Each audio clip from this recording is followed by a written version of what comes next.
I ka pas dikun për mi 50%. Albin Kurti i kërkon të 60%. Këto janë paralele ekstreme. Po, këtu nuk janë paralele ekstreme, por janë paralele faktike në bazë të kërkesave, sepse Kosova nuk ja lejon as Albin Kurtit, as Armend Demokut, as Harisit që të krijojë sistem diktatorial, për arsye se kushtetuta është e tillë.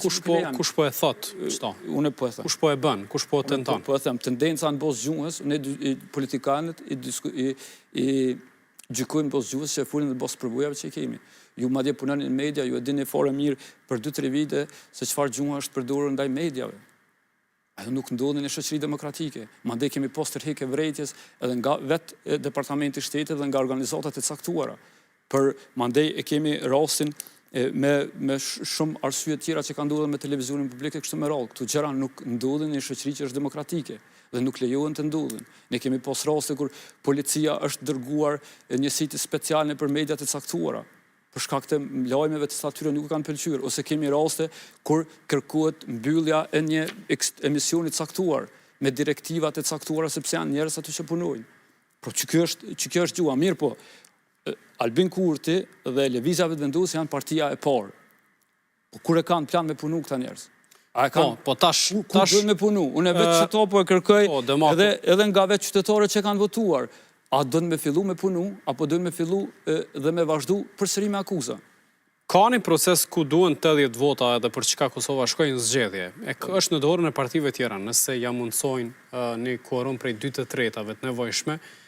Tash në bazë të këtyre numrave, Albin Kurti tha se do të bashkëpunojë me partitë të tjera për çështjen e presidentit, e ndjekëm edhe Donika Gërvallën, që është partnere në koalicion me partinë e saj.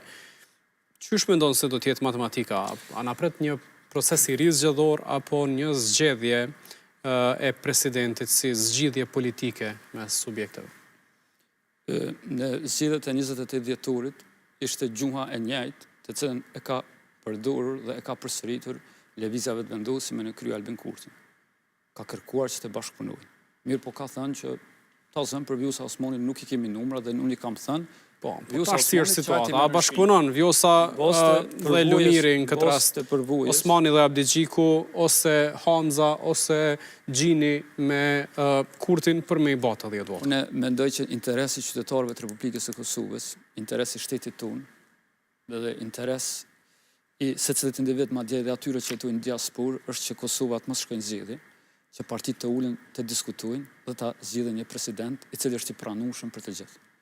Por ju një president i cili para se me kalu në marrëveshje kalon në zyrat e një partie. Kjo është shumë e rëndësishme. Që i bjen?